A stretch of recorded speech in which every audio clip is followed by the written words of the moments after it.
سلامونه نیکې هیلې او پیرزوینې د افغان ګرځندوی چینل محترم او قدرمنو لیدونکو. نن ورځ به د دویچ لرنن او پشتو یا د جرمني ژبې د زده کړې پښتو ژبه د درسونو په لړۍ کې د فورم مهم مشخصات ډکول زده کړو په جرمني یا الماني ژبه کې.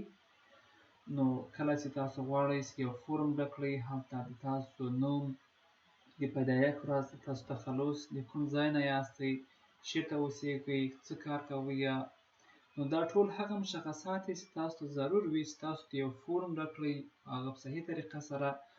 نو دا د لیکسن 8 یعنی اتم درس ein Formular Ausfülen یعنی د یو فورم ډکول، ein Formular Ausfülen یعنی د یو فورم ډکول. نو راځئ، مطلب دا یو فورم ده، دا خانه خالي ولري، تاسو به ټول مشخصات هلته کې ځای پر ځای کړئ، هلته به یې ولیکئ. که چېرته دا درس په صحیح دقیقه طریقه سره زده کړئ نو بیا به درته مشکلات نه وي. das Formular یعنی فورم، یو فورم ته ویل کېږي. das Formular یو فورم، که چېرته بیا جمع وي die Formulare یعنی ډېر فورمونه، د یو نه ډېر die Formulare. مثلا das Anmeldeformular یعنی registration form یعنی د رجستر کولو فورم، دا په انګلیش کې ورته ویل کېږي registration form، او دا په پښتو باندې das Anmeldeformular یعنی د رجستر کولو فورم. Ausfülen یعنی ډکول، to fill یعنی د یو فورم ډکولو ته Ausfülen په جرمني ژبه کې وایي. مثلا دا ټول هغه مشخصات دي چې تاسو په یو فورم ډکولو کې ضرور وي. نو دا به ټول اوس وپوهیږئ. Der Name یعنی نوم ته ویل کېږي، نیم په انګلیش کې ورته ویل کېږي. مثلا د تاسو نوم ده نظیر. Der Name د der Name په کالم کې به تاسو ولیکئ خپل نوم، نظیر، احمد، محمود، چې هر څه نوم وي هغه به تاسو ولیکئ. همدارنګه der Familienname یعنی surname، تخلص یا کورنۍ نوم ته ویل کېږي. د تاسو تخلص یا کورنۍ نوم به دلته ولیکئ. مثلا احمدي د تاسو کورنۍ نوم ده، der Familienname د تاسو احمدي ده. همدارنګه der Nachname یعنی اخري نوم یا تخلص یا surname ته ویل کېږي، نو هغه د تاسو احمدي ده، هغه تاسو ولیکئ. der Familienname او der Nachname دا یو څه دي، خو په مختلفو ډولونو باندې تاسو یې لیکلی سئ. یعنی که چېرته der Familienname وله هلته هم تاسو تخلص لیکلی سئ، که چېرته der Nachname وه په فورم کې هلته هم تاسو تخلص لیکلی سئ. der Nachname ته په انګلیش کې surname یا last name ورته ویل کېږي. همدارنګه der Vorname یعنی first name یا اولنی نوم ته ویل کېږي. تاسو نظیر اولنی نوم ده. همدارنګه Nachname یا Familienname مو احمدي ده. نو Vorname مخکیني نوم ته ویل کېږي او Nachname وروستني نوم ته ویل کېږي یا تخلص ته. او بل څه د یادونې وړ دی چې دلته ما ارټیکل ځای په ځای کړی دی تر څو د هغو لغات یا د مشخصاتو باندې ښه وپوهیږئ. خو په فورم کې هغه ارټیکل نه وي ورسره لیکل سوی، هلته یوازې Vorname، Nachname، Familienname همداسې شیان لیکل سوي وي، هلته ارټیکل نه وي ورسره لیکل سوی. خو په جرمني ژبه کې دا ډېر مهم دي چې هر یو لغات، هر یو مشخصات د خپل ارټیکل سره په یاد کړئ، بیا به درته مشکل نه وي، ولې ارټیکل په جرمني یا الماني ژبه کې ډېر مهم دي.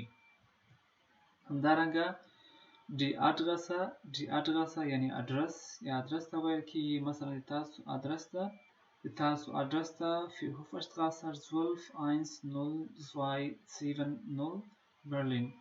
یعنی تاسو د ادرس ده، ادرس په جرمني کې داسې لیکل کېږي چې اول به هغه د سیمې نوم ولیکي یا د کوڅې نوم به ولیکي، بیا به د هغوی نمبر ولیکي، د کوڅې نمبر، مثلا د کوڅې نمبر 12 دی، بیا به پوسټل ادرس ولیکي، بیا به هغه ښار ولیکي. نو په جرمني کې ادرس همداسې لیکل کېږي. یا تاسو په جلا جلا شکل هم لیکلی سئ، مثلا د کوڅې شماره یا د کور شماره، د کور نمبر هغه همداسې لیکلی سئ. die Straße یعنی کوڅې یا سټریټ ته ویل کېږي. مثلا 12 د تاسو د کوڅې شماره ده. همدارنګه د کور شماره، د هاوس نومه die Hausnummer یعنی د کور شماره مو ده یا House number هغه مطلب تاسو د کور شماره د 28 یعنی 28 هر څومره چې تاسو د کور شماره وي همالته یې لیکلی سئ. ورپسې راځو die Ort یعنی کومه منطقه ده کومه یو سیمه ده کوم یو ښار ده. die Ort چیرته اوسیږي یا پلیس په انګلیش کې ورته ویل کیږي مثلا برلین یعنی برلین کې اوسیږو هغه die Ort په ځای به تاسو هلته برلین ولیکئ. همدارنګه die Postleitzahl چې دا یې په خلص ډول یا مخفف ډول باندې لیکلی سئ یا postal code هلته په جرمني کې ورته څه وایي die Postleitzahl یعنی postal code. مثلا تاسو postal code 10270 تاسو دغه 10270 تاسو postal address ته به تاسو په دې خانه یا په دې کالم کې ولیکئ. همدارنګه das Land یعنی کوم ملک ده یا country په انګلیش کې ورته ویل کیږي مثلا Deutschland یعنی جرمني. Deutschland یعنی جرمني.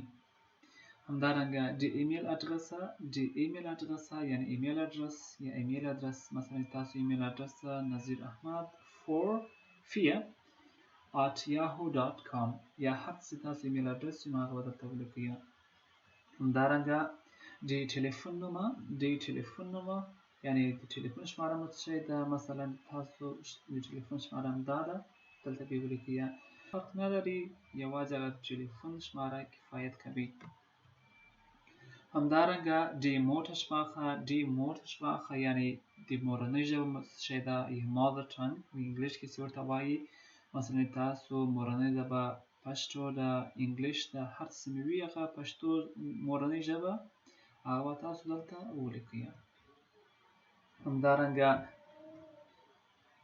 die Staatsangehörigkeit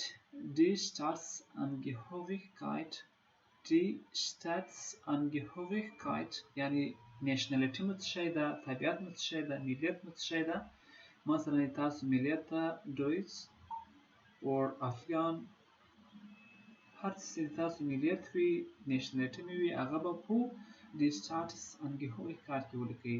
die Staatsangehörigkeit یعنی نېشنلټي. همدارنګه das Alter یعنی عمر مو څومره ده یا age مثلا تاسو 23 یعنی 23 کلن یاست چې هر څومره عمر مې وي هغه به تاسو دلته ولیکئ.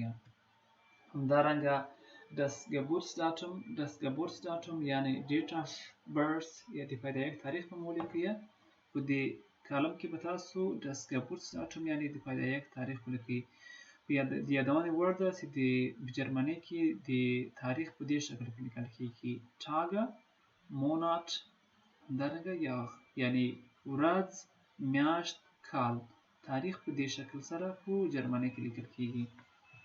همدارنګه der Geburtsort یعنی د پیدایښت ځای مو څه شی ده یا په انګلیش کې چې ورته place of birth ویل کیږي تاسو د پیدایښت ځای څه شی ده مثلا کابل لندن or etc.